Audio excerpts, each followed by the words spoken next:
आज 26 जुलाई है, जिसे सारा भारत कारगिल विजय दिवस के रूप में मनाता है। आज हम द मुस्लिम फाइटर पर भी कारगिल युद्ध के बारे में ही बात करेंगे।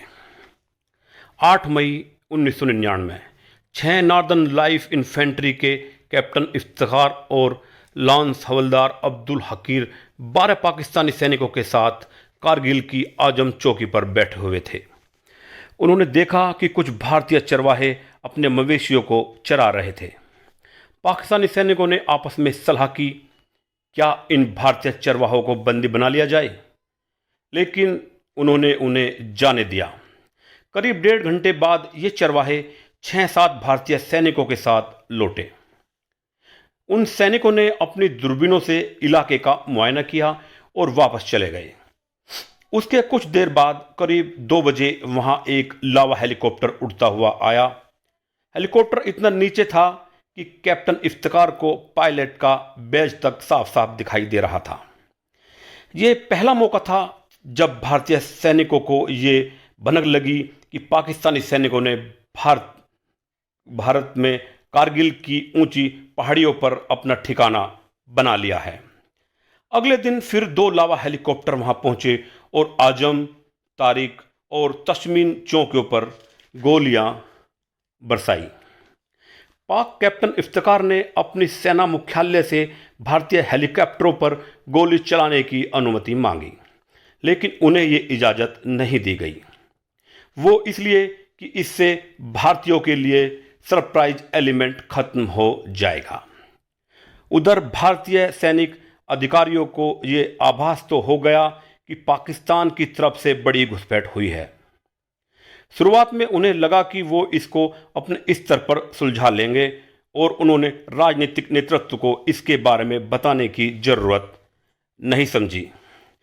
जब भारतीय नेतृत्व को मामले की गंभीरता का पता चला तो उनके पैरों तले की जमीन निकल गई। उस वक्त के प्रधानमंत्री अटल बिहारी वाजपेयी जी ने पाकिस्तानी प्रधानमंत्री नवाज शरीफ को फ़ोन मिलाया। वाजपेयी जी ने नवाज शरीफ को कहा कि एक तरफ तो आप लाहौर में मेरे साथ गले मिल रहे हैं और दूसरी तरफ तुम्हारे सैनिक कारगिल की पहाड़ियों पर कब्जा कर रहे थे। इस पर नवाज शरीफ ने कहा कि इस मामले को उनको बिल्कुल भी जानकारी नहीं है। सबसे ताज्जुब की बात यह थी कि भारतीय खुफिया एजेंसियों को पाकिस्तान की सेना के इतने बड़े ऑपरेशन की हवा तक नहीं लगी। जून के पहले हफ्ते तक भारतीय सेना को कोई खास सफलता नहीं मिली। जून का दूसरा हफ्ता आते आते चीज़ें भारतीय सेना के नियंत्रण में आने लगी थी। ये लड़ाई करीब 100 किलोमीटर के दायरे में लड़ी गई, जहां करीब 1700 पाकिस्तानी सैनिक भारतीय सीमा में करीब 8 या 9 किलोमीटर अंदर तक घुस आए थे। पूरे ऑपरेशन में भारत के 527 सैनिक मारे गए और 1363 जवान आहत हुए।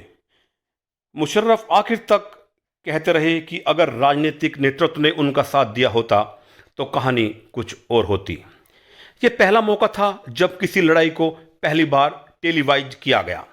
लाइव मीडिया कवरेज ने इस लड़ाई को न सिर्फ भारत के हर घर में पहुंचाया, बल्कि बाहरी दुनिया को भी संदेश गया कि पहल पाकिस्तानी सैनिकों ने की थी। जून के दूसरे सप्ताह से भारतीय सैनिकों को जो मोमेंटम मिला वो जुलाई तक जारी रहा। आखिरकार नवाज शरीफ को युद्ध विराम के लिए अमेरिका की शरण में जाना पड़ा। अमेरिका के स्वतंत्रता दिवस यानी 4 जुलाई को क्लिंटन और नवाज शरीफ की बहुत अप्रिय परिस्थितियों में मुलाकात हुई, जिसमें क्लिंटन ने नवाज शरीफ से बिना शर्त अपने सैनिक वापस बुलाने की शर्त रखी। उधर नवाज शरीफ क्लिंटन से बात कर रहे थे, इधर टीवी पर टाइगर हिल पर भारतीय सेना के कब्जे की खबर फ्लैश हो रही थी। बैठक के दौरान नवाज शरीफ ने मुशर्रफ को फ़ोन करके पूछा कि क्या ये खबर सही है, तो मुशर्रफ ने इसका खंडन नहीं किया।